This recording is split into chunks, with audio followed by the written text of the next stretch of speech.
a graduate certificate in agricultural consulting from UNE.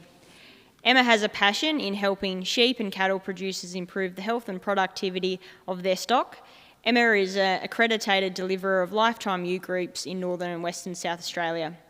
Emma is going to speak today about managing ewes through pregnancy and lambing. Thanks, Emma.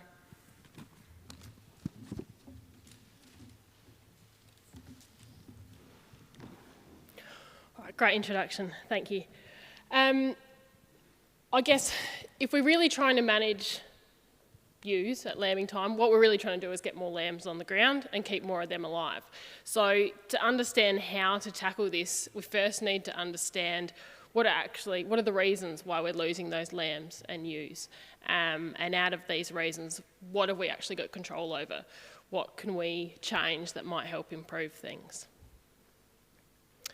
So a data set like this comes out every 5 years or so, looking at, I guess, the causes of death. So they run through, do a heap of autopsies on newborn lambs that have died and working out the reasons for it. By far and large, the biggest cause is usually always starvation and mismothering. So those lambs that born alive but for whatever reason got left behind or didn't get the milk that they needed, especially that colostrum early on. The second group there, which you can see I've circled all together, so stillbirth, dystocia, birth injury. In some data sets, they will all just be grouped together as dystocia. So those difficult births, lambs that are either not surviving the birth process or being born alive, but suffering injuries that mean they're not able to continue to survive.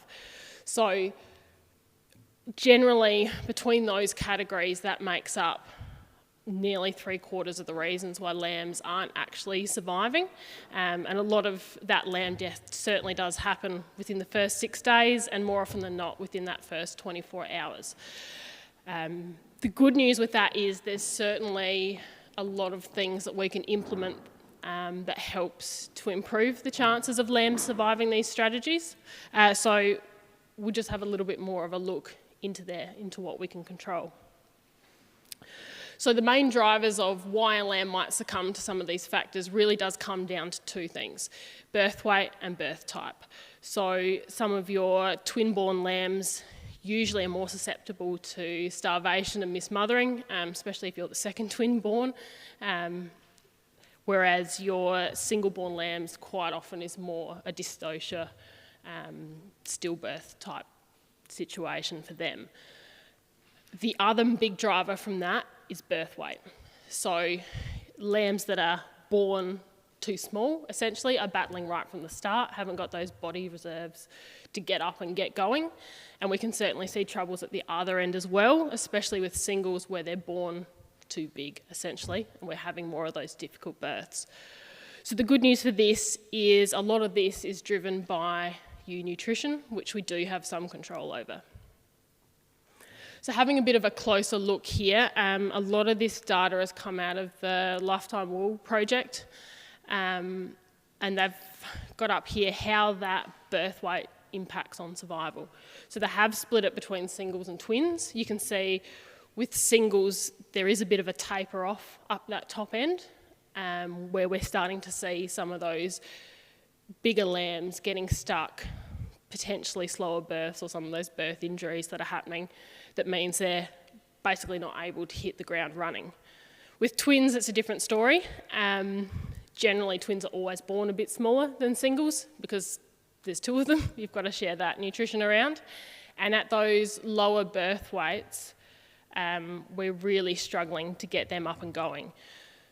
So one of the things with birth weight is we see a higher surface area to volume ratio, so there's a lot more skin exposed for how much internal body composition they've got, so they're a lot more exposed to cold weather, rain and wind chill and things like that. They just don't have enough body mass to keep the heat in and stay warm. Similar thing with dehydration and things like that as well. So we're really trying to get those birth weights ideally up around that 4+ kilos, under 3.5, and we're really starting to see some challenges. If we look at this in a different way now, considering how the ewe comes into play with that lamb survival, we're starting to see a little bit of a different story. So singles in particular, you can see survival rate is generally pretty good, and regardless of that condition that the ewe's in. So spending all of our time focusing or spending money and resources trying to keep those lambs alive, we usually don't get the big gains that we're looking for. Completely different story with the twins. So as a rule of thumb, the better the condition that those ewes are in, pre-lambing, the better the survival rate for those twins. So we have the ability to make some pretty big gains there. We're looking at an extra 15-20% survival for every full condition score those ewes are in. So from the ewe side of things, very similar story. So ewe survival in herself, we do see a little bit of a drop off at the top end, big heavy ewes, perhaps over fat or have been fat and are now suddenly getting underfed, but the real risk period is at the bottom end there. So certainly anything under a condition score 2, those ewes generally haven't got enough body reserves to keep themselves going, and certainly not to raise a lamb as well. So we start to see a lot of pregnancy toxemia creep in there, which is largely an energy deficiency. So they're just not getting enough to meet their needs. And of course, if we're losing ewes, we're losing the lambs with them. Okay, so I've alluded a bit to condition score there. This is the first tool I really want to highlight. Relatively simple to do, but can be a really good piece of, really good thing in the toolkit for us to use. So first point is we're talking condition score, not fat score. So fat score is done on the long rib, done as a measure of finish, and we're really only looking at fat. When we want to manage ewes, we really need to use condition score. So now we're measuring fat and muscle. It's done on the short rib. You can see in that picture there with the little red arrows, the part of the sheep we're actually looking at. And this is because for a ewe, especially going through that reproductive cycle, she's using both the fat and the muscle as energy reserves.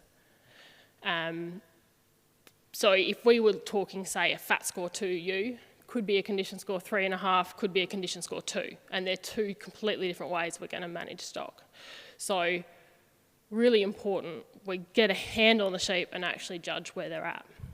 So condition scoring is done on a scale of 1 to 5. 1's usually so skinny if they're not dead, they're about to be. And 5's well and truly up the other end. So we're not being able to feel that spine or the end of those short ribs, it's all fat. What we're really aiming for is somewhere in the middle. We're getting good gains, keeping ewes in that condition score 3 without having to go to the expense or losing production by running them heavier than that. Condition scoring, we use this as a tool because it is pretty quick and simple to do. Just when you've got the sheep in the yards, whether it's marking, weaning, shearing time, crutching, it's not that hard to put your hand on a few and actually see where they're at. And it gives us a pretty good predictor of what's about to happen. So, like I mentioned, lamb survival is pretty closely linked to the condition score of that ewe. So we're able to use that as okay, where are we at? What's the likelihood of our lamb survival given where we're at? What can we change? So it certainly gives us the ability to change our feed allocation as well. We might be able to split off those lower condition score animals and put them onto the better pastures. Or if things are really tight, they might be the first ones to go. Okay, so now we know where the ewes are at and why it's important. We really need to work out how can we actually manage them. So the first step in this is knowing how their energy requirements change over time. As you can see here, I've done this for a 60 kilo ewe. The numbers will change slightly depending on what sort of standard reference weight we're dealing with, but the trend's the same. So those first 3 months of pregnancy, not much changes. Energy requirements are very similar to what a dry ewe needs. Not that we want to disregard them here, there's still a lot of energy and nutrients going into placental development, which will later affect birth weight, but the pressure's not on yet. We've got a bit of time up our sleeve. Those last 2 months of pregnancy, things start changing. So you can see those lines shift up. Energy requirements are at least 50% more by that point of lambing. And we're starting to see a difference between the twins and singles. So if you're in a position where you can scan and separate the twins, this is the time you really look to manage them separately, which I do realise isn't always an option for everybody. The other thing that's happening at this time is those lambs are getting bigger and they're taking up more gut space. And usually that's at the detriment of rumen fill. So we've got higher energy demands and less stomach space, I suppose you'd say, to fit that into. So we need to think about that as well when we're trying to meet those energy requirements, that some of those high fibre feeds aren't necessarily going to cut it anymore. And just to take that a step further, looking into lambing, we get that real high peak of energy requirements at the point of peak lactation, so a couple weeks after lambing. And you can see certainly for those twins, they now need 3 times what they did when they're dry, and that's just not going to happen. That would be the equivalent of 3 kilos of grain or pellets every day, and they just can't physically eat that much, let alone when we're talking pastures. So the idea is we've got those ewes in a reasonable condition coming into lambing, that they can start using some of those body resources, and we're dealing with more of a controlled weight loss situation through lambing. Okay, so now understanding how those energy requirements are going to change, we can start looking at the pastures. So I'm glad to hear that there's a lot of work coming on now, looking more at rangeland pastures in terms of quality and quantity, because up until recently, some of that data has been pretty scarce. So the first step there is certainly quantity. So how much of it have we got? And we talk in terms of feed on offer, which is measured as kilos of dry matter per hectare. And that's usually done, so you're taking the cuts all the way down to the ground. So if you're pasture budgeting and things like that, you're just going to leave some of that residue behind. But in terms of a blanket way of talking about quantity, it is that feed on offer. So you can see in the circle there, that's some spear grass. It's actually 1,500 kilos of dry matter per hectare, if it all looked like what it does in the circle. Half green, half dry, basically. Okay, so rangeland, certainly once you start getting bush, like your salt bush and your blue bush, cotton bush, that sort of stuff in there, you can't just throw a circle and do a cut, and that's the same for everything. So there are some pasture standards out. Some of these are pretty old. I think I've got these from New South Wales DPI, I reckon, but it does give you a bit of an idea on a bigger scale what that feed on offer looks like. So on the left-hand side there, those couple pictures are in that range of 300 to 600, so still a relatively low feed on offer value. On the right-hand side, we're looking more at 1,200 to 1,500, which, if we've got the option, is a much better target to aim for lambing ewes. So certainly with some of this information, we can work out how we can manage our grazing strategies so we've got some better feed to lamb down onto, whether or not that's changing stocking rates, changing grazing pressures or the ways we graze, or through pasture development as well, to try and get some of these targets. The time of year that we lamb can also have a big impact as well on how much feed we've got there for them. Okay, so looking now into quality. So we know how much is there. We actually need to know now how good of a feed it actually is. And this will change depending on the growth stage that plant's at. So early on, when that plant's just freshly growing, usually reasonable levels of energy and not much fibre yet because it is rapidly growing, which means digestibility is pretty good. So digestibility is a measure of how much of that plant that the animal's eating are they actually using versus how much is just passing straight through. So if we're at that point where we're using 75% plus of it, we're in a really good position. Usually means they can eat a lot more of that feed, breaking down faster so they have more room in their rumen for it to come in, and our energy intake therefore is a fair bit higher. As those plants move through that growth process and head into flowering and then drying off, energy levels start dropping off in the plant, and at the same time so does that digestibility. So we can end up in a position very quickly where not only can they eat less of those plants, but the energy for every mouthful is also lower, so a bit of a double-edged sword.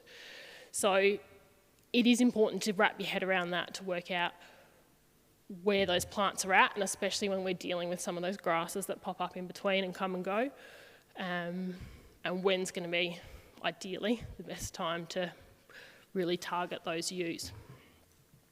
So I've got a few examples here for some pastoral plants, similar to what Tanisha had up before. Saltbush, blackbush, bluebush, you can all see reasonably good levels of protein, and generally we never need much more than 12 or 14% for a lactating ewe, and even pregnancy it's more like 8 to 10. So not usually the limiting factor when we're dealing with managing ewes. Energy, different story. So a lot of these plants comparatively can be quite low in energy, which highlights the importance of being able to have something else to go with that bush to really get that production as well. And you can see I've got digestibility on there as well, and those figures are all, I suppose, low enough when you're trying to really jam in energy into an animal. The other thing to consider with some of those pastoral plants is mineral composition and what else is going on. So of course a lot of your saltbush, bluebush, really high in salt. And if this is the only part or the major part of their diet, some of those salt intakes can be so high we're actually starting to depress rumen function and make the situation worse, so we're not getting that absorption of nutrients.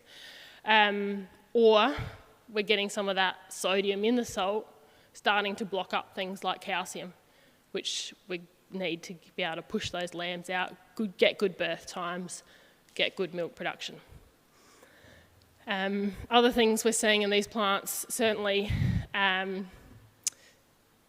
higher calcium to phosphorus ratio, which, believe me, is a blessing. I deal with a lot of inside country people hand feeding a lot of grain, and that ratio swings the other way. So we have a lot of calcium deficiency issues at lambing time. High nitrogen, high sulphur, and these things, if not balanced out by other plants, can also start interrupting that calcium and magnesium metabolism. So there's certainly lots involved with it, and then water, of course, comes in on top of it as well. So if we've got really salty feed but pretty good water, we're in a much better position than heaps of salt in both, as I'm sure you're all very well aware of. Okay, so these are quite good skills to have, knowing where the ewes are at, what's the likelihood of them raising a lamb, where's our pasture at, and then we can start making some decisions around that. So sometimes, like I said before, that might be as simple as having saved or worked a bit harder on having a paddock to lamb into with a bit more feed. It could be selling some off if you just need to reduce a bit of grazing pressure. Otherwise, if there is some variation between paddocks, we can certainly look at changing how we allocate sheep to them. So those that are in a lower condition score, allocating them to the better feed, or especially twins if we've gone that step further. Some people will scan, and because of the length of joining, just do an early and late, so they can put their early scanned lambs onto the better feed and hold the later lambers off for a little while, just to try and manage what feed they've actually got available, and timing of lambing as well, depending on how reliable your rainfall is, which we've seen isn't always necessarily the case, but working that back with weather patterns and things as well, so we're not lambing when we're in the extreme cold or the extreme heat. I did want to touch a little bit on this as well, because when things get tight and we're looking at supplementary feeding, I've certainly seen people run into trouble without having the extra background knowledge. So given the last few years of dry, people have cottoned on a lot more. A lot of people selling, especially hay now, will sell it with a feed test so you can see what you're actually spending money on. But if you're in that position, you've got to buy feed, I would really recommend getting it tested. So something like hay, for example, varies a lot, and it could be good enough that it's putting condition on dry ewes. It could be bad enough that the dry ewes are still losing weight at a rate of knots. And if that's the same price, you want to be up this end. So to have a bit of a look at this, I just wanted to throw this in here. It's easier to split it when you're making decisions about which feed's going to be the better option, to start with what infrastructure you've got and what you can handle. But beyond that, looking at a cents per megajoule, I suppose. So we're breaking that back down into how much is it costing for every megajoule or unit of energy that we're feeding. So you can see on here, your feed tests are done on a dry matter basis. So to get that as fed, I've added that water back into it, because that's how we're feeding it. And then using those values with what you're paying for it to work out those value on a megajoule basis. So you can see something like barley, for example, even though it's $60 a tonne more than hay, is actually cheaper per megajoule to feed, so you don't need to feed as much of it. And it does put into perspective the place for something like pellets as well, if that's the path you're going down. So plenty of information there, and I do understand not everything is going to fit everybody, but if you're in that position, it is important to get a bit of an idea of what's going on to make sure you're making some good choices with what you feed out. The other side of it is how much can they actually eat. So a dry ewe, different story, doesn't need as much energy. If we're coming into that later pregnancy or trying to get them through lambing, every mouthful counts, and we want to make sure there's energy in it. So basically, for a rule of thumb, the more fibre in a feed, the less they can physically eat in a day. They just fill up quicker, takes longer to break down. So for a 60 kilo ewe, something like a grain or a pellet, which is pretty digestible, can eat up to 2 kilos if they were getting nothing else. Hay is more like a kilo, kilo and a half. And when you add in that energy difference on top, there can be quite a big difference in how much we're supplementing per day as well.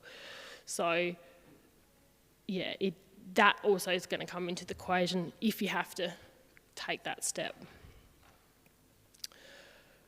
Okay, so just a final point there. What if we don't feed? What if we just let them lose condition and try and pick them up at the last minute? Basically, you end up chasing your tail. So it actually takes twice as much energy to gain that condition as what it does to lose it.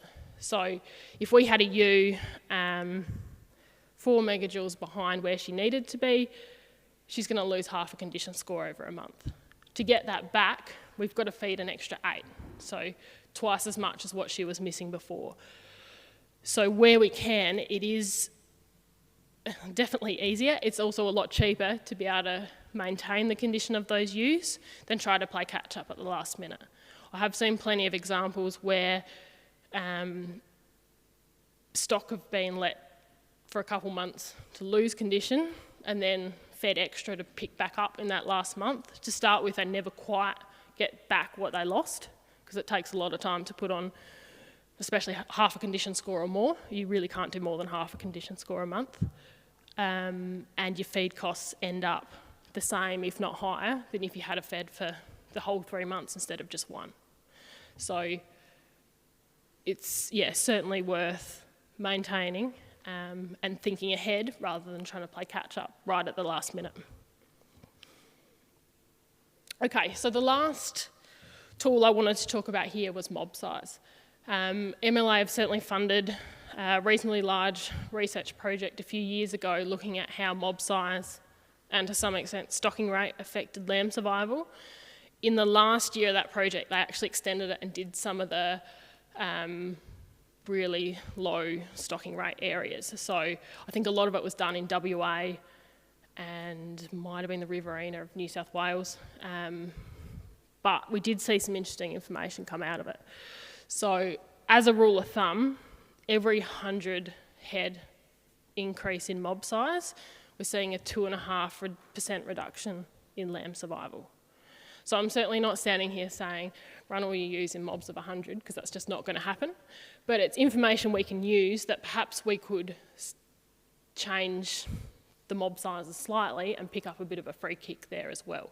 So like a lot of this stuff, it's important to realise what's the trade-off, what's really driving things, and then take that back to your own property and work out what can I manage to help drive that as well. The other notes I had with that is that if you're going to do twins and singles separately, your twin mob sizes, your optimum's about half of what it is for singles. If they're lambing together, it swings closer towards the twin side of things. So yeah, basically keep them as small as possible, and that's not necessarily 100, it just might be a little bit smaller than what you're doing in the past. Okay, so just to finish off, we've covered a lot of information and really just touched on a lot of things, but firstly, being able to monitor and manage that condition score. It's a very useful tool to know where are they at, what's likely to happen production-wise going forwards. Where we can try and meet the needs of those ewes, playing catch-up really doesn't work. So to be able to identify where our pastures are at, what sort of quality they are as well, and if we've got some more grazing strategies to come with that to manage that better, it's certainly going to help improve production on what is our cheapest source of feed. If you're in a position to go down that track, you can certainly focus on multiples rather than singles. That's where a lot of your survival gains come from. And look at your mob size as well. Is there a way you can scale that back a little bit and pick up an extra free kick? So yeah, a few tools and resources there as well, if you want to know a little bit more. Thanks. Great, thanks, Emma.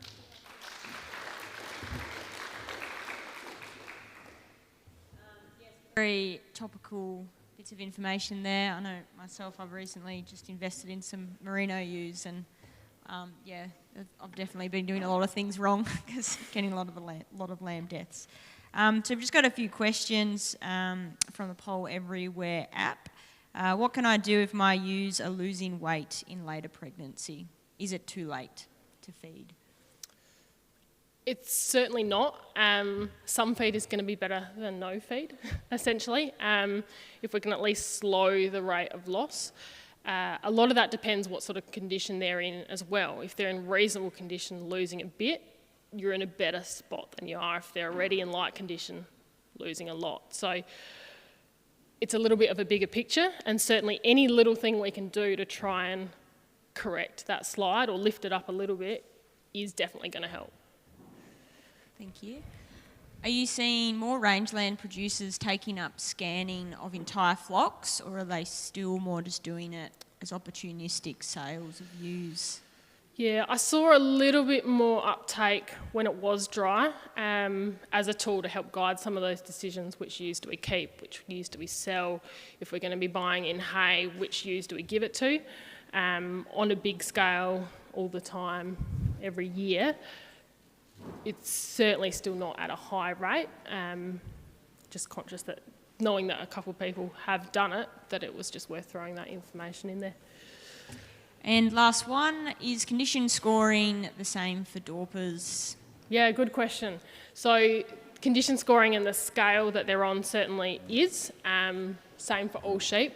What changes a little bit is the targets that we use to run them in. So for a merino, we might be looking more at a target of 3. If you're dealing with a Dorper that naturally runs a bit higher, that economic optimum can be a little bit higher of a condition score to aim for, I suppose. Does that answer that question? Yeah, I think so. Yep. I'll just go to the floor. I'll just come over with a microphone so we can get it on the video. In what scenario would a lick be better, like given to your pregnant ewes than obviously like dry feed? Is there like a window there where they obviously really benefit from lick? Yeah, there certainly is. What we're trying to do when we're supplementing, I guess, is look at what's the most limiting factor.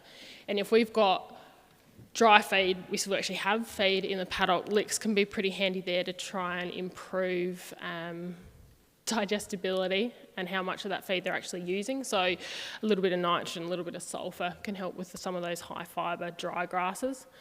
When we get to the point where there just isn't much to eat, then we're looking at just topping up energy. So yeah, definitely does help. And managing some of those mineral imbalances as well in late pregnancy.